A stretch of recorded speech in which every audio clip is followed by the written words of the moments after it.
Welcome to Understand Your Cycles podcast, where we turn taboo topics into table topics. My name is Kapu. I'm the co-founder of Understand Your Cycle, and today I'm joined by Tara, the other co-founder of Understand Your Cycle. Hello. Hi, Tara.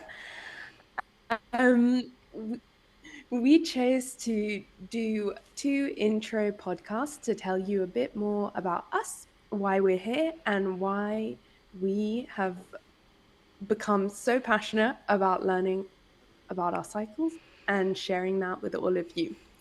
So, Tara, before we start, could you please tell us a period related story that you may or may not have told anyone else? So I have two now. The second one has occurred to me in the last 10 minutes, and I've not. I mean, I'm open to I both. don't think I've told these stories for like the best part of 10 years. So I'm really enjoying reliving these. Okay, right. So let's work in order. So the first one is I must have been probably about 14. Okay. I'm 14. I'm at my parents' house in Brussels, and I'm like messing around taking some photos on a computer or something with like a girlfriend of mine. And my brother walks in the room, and he is 11, right? He walks into the room and he's just like, I don't know, trying to get some attention or something. I don't know, he's 11, right? And he looks at looks at a little table and he picks up a tampon off the table and he goes, "What's this?" And I went, "It's a sweetie." And he was like, "Oh, can I have one?" And I was like, no, but you actually, sorry, they're not for boys. You can't eat them. And he was like, "Oh, okay." Anyway, I then, like a few days later, my mum turns to me and she's like, "Tara, you can't do that. Like, you can't do that. What if he goes to school and he sees one of those and he's like, 'Oh, I can't eat those.'" And like, I look back on that and I would never do that now, obviously, but my 14-year-old brain just like made something up really quickly. Poor Adam. And the best thing about this is that Kathy and Adam are really good friends. Bless him. Do not tease him about this. And I knew him at the time, or a year later. I won't. Okay.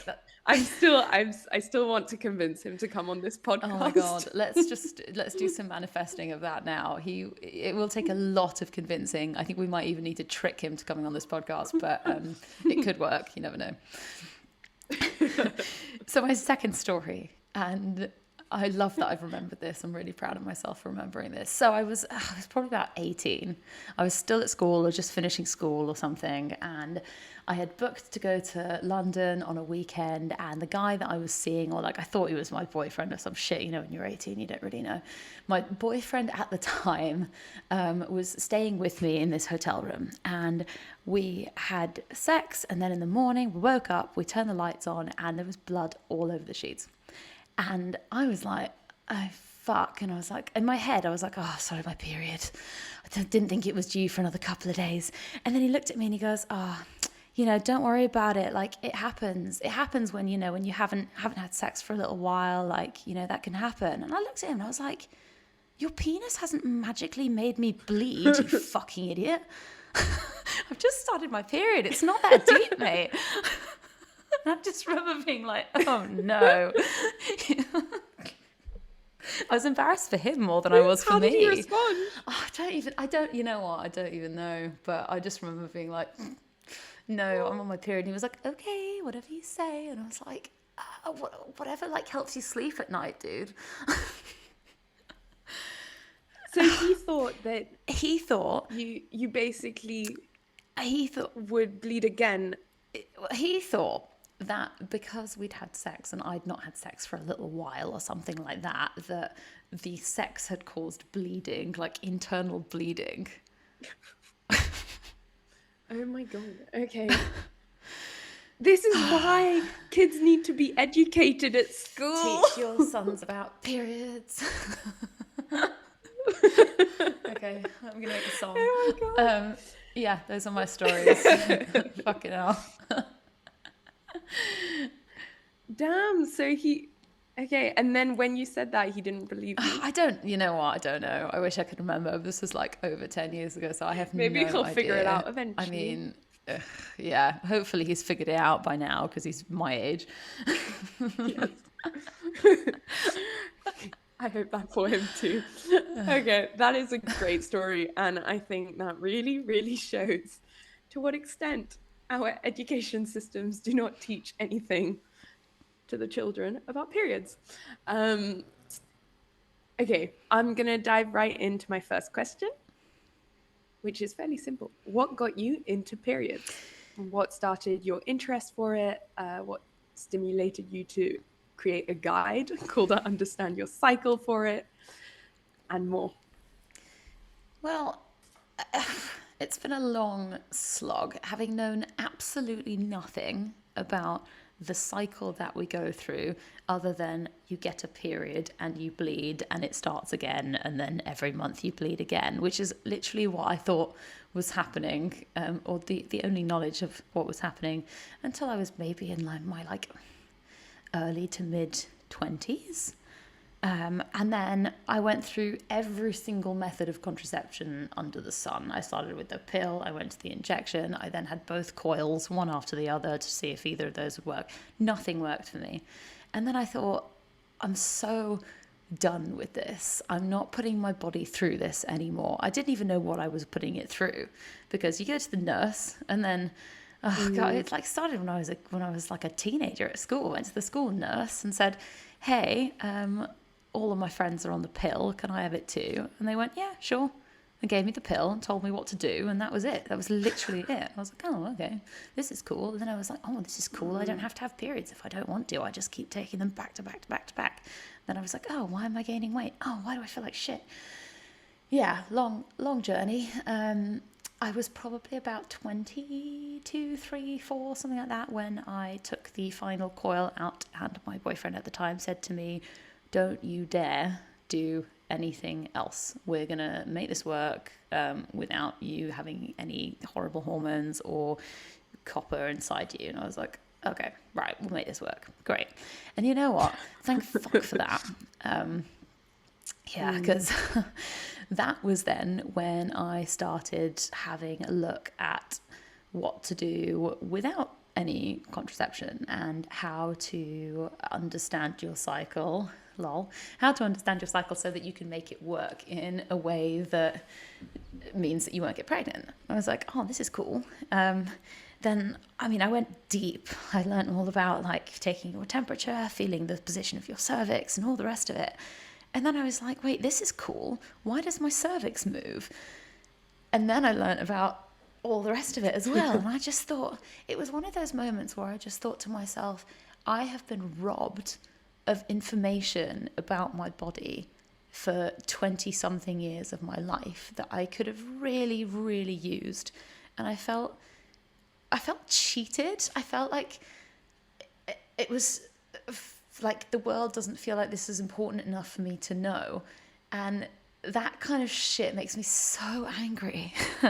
And then I thought, well, okay, in response to this, I'm going to learn every single thing that there is to possibly know about this, because it's A, fascinating, B, literally something that's happening to me every single hour of every day. Like it's part of me, right? And that was the beginning of the journey. And then I realized that there was all this stuff you could do with all the different phases and how they make you feel and all your hormones. And I found that really empowering, because I'm the sort of person that has very much just woken up every day and thought, I'm going to smash today.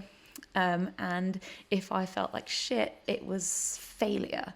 It was like I couldn't reconcile that with myself. Like, why am I feeling like shit? I shouldn't be feeling like shit. Like, you know, every day has got to be a good day. It's got to be a productive day. It's got to be a, you know, and understanding that no 2 days are going to be the same, and that we do this ebbing and flowing, and that it's actually completely natural and normal to feel different in the different phases of your cycle, has really helped me sort of just like give myself a fucking break I guess, and know when to push myself, and know when I just need to sit on my ass with a cup of tea and watch TV all day, because that is also okay. Yeah. Wow. I have a few follow-up questions for you. So first off, the contraception journey. I think it's something a lot of people go through where they're not really sure what to go on. But I think you're the only person I know who's tried so many, I would say. What originally what kept you persisting to try all the different ones? And you mentioned your boyfriend said we're done, we're stopping. Do you did at that moment did you also feel that way? Were you at the point of no return? And what do you think could you what do you think would have changed your experience? Like what could have helped it and made it better? The point of no return, I remember this so well. I was in my boyfriend's flat and I had just put on a bit of laundry. I'd thrown everything into the drum, been like, okay, fine, close it, turn it on, and forgotten to put the tablet in there. And my boyfriend came home and I was sat in front of the washing machine, bawling my eyes out because I couldn't get it open. And he looked at me and he was just like, take it out. And I was like, the laundry? And he was like, no, that fucking coil that you've got, take it out. And I was like, I think you're right. It's just like, my hormones were just so all over the place that like I couldn't function normally. I couldn't do, like, I couldn't do anything properly. So that was the tipping point, and I was very much there. I just needed somebody to tell me like this isn't normal. It's done. Yeah, which thank goodness. The reason I kept trying was because every time I spoke to somebody about it, someone would say, "Oh, I've got this and it works really well for me," and someone else would say, "Oh, but I've got this and it works really well for me." And it's like, "Oh, well, why don't you try this? Because it's it's somehow slightly different." And I do genuinely think that whilst no method is perfect, there is something out there for everyone. I mean, I think they could do better. I'm not saying that, I think they've given up and they've just gone, you know what, here are your shitty half-assed options. But I do think that with the variety that we have out there, there is probably something for everyone. So I did try because, I'm glad now looking back that none of the options worked. But it was long. It was a process. What would have helped? I wonder if there could be a sort of AI where someone can like put in these are all my period symptoms. This is my history. Plop out what works for me. What is that? But anyways, Is that even how these things work though? Is that like would we be able to? Because I don't think so. I genuinely think you just have to try everything and see if something sticks. But part of me feels like that's because there is no research. There's not enough research behind it. Because surely the reason why hormones take some people off is because it's like a hormonal imbalance. So if we knew the hormones and we knew that it didn't work with these, I don't know. I mean, women's health is so under researched that we don't know all the potentials that can happen from it. Yeah. But maybe it is a try it. Saying that, it's insane that with all of this modern technology and medicine that we have, that we're still relying on trial and error to like get something like this right. It's just, it's insane. It's completely insane. But what would have helped me at the time was actually understanding what all of these things do. I mean, I knew that they existed and I knew that they would stop me from getting pregnant, but I had no idea what they were doing inside my body. Like, why is the coil made of copper? Like, what? It was all this kind of weird, like, why is it called a coil? What is it doing? Why, how does the injection, when they inject all of that into you, like, how does it disperse, like, over the space of 3 months? Like, what was actually going on? I didn't really, no one explained. I mean, maybe I just was told that I shouldn't care as well. I don't know. Maybe I think subconsciously, like, I didn't think to care. Like, why would I? Because nobody had said anything about any of it messing with your hormones, right? Like, Mm, funny one. I wonder if it's still like that. I yeah. wonder if maybe I was just a bit naive, or maybe it was that time of, like, we're talking almost 15 years ago. Like, maybe it was that. I don't know, but I hope that, I think it yeah. depends where, to be honest, Yeah, that's true. still. And I'm in France at the moment. Like, at least you knew that other options existed. That's already like a step. Not that I'm not saying your experience was easy in any way, but I know many people who don't know of any other option than the pill. Gosh. And so they put themselves through the pill.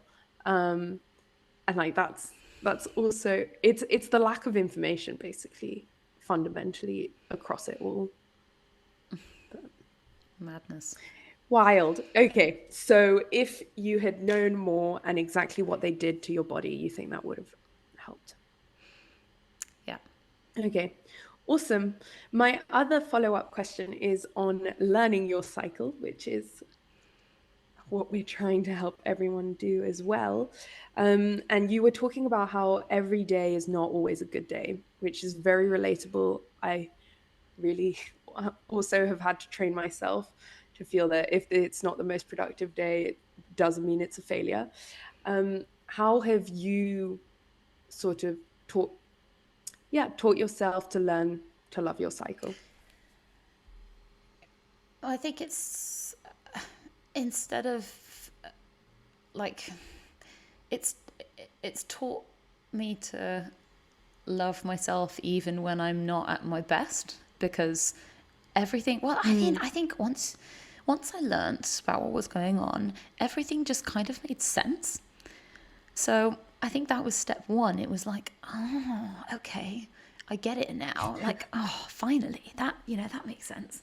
Like, thinking about mm, sort of men, people with, male reproductive systems, like how they don't ever experience that. And it all just made sense. I was like, okay. And then that was like step one. And then step two was, okay, well, how do I make this work? What do I, and allowing myself to rest was something that I just never did. Like, throughout my university years, my like early years of working and stuff, like I didn't ever rest. I'd work out like 6 or 7 days a week. I'd just be like, mm, ugh. It was just a really pretty hideous environment. Like, I'd always try and like work my ass off and all the rest of it, and felt like I said, like, resting was a failure. Like, having a day by the TV was like, I'd come out of it feeling not rested, but just like upset with myself.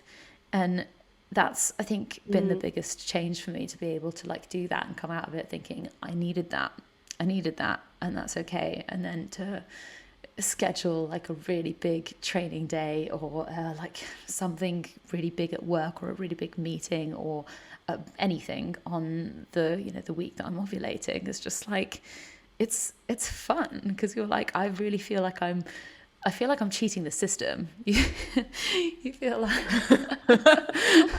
I feel that too when I'm doing it. yeah, and it's cool, isn't it? Yeah, Biohacking. it kind of feels like you've got this like little secret with yourself, and I've got this, just like this internal dialect going on with my body, going that's brought me even closer to my body. That, before it was just like, ugh, like, you're not good enough, you're not doing enough, you're not doing well enough, Mm. and now it's like, oh, I see what you're doing there, I got you.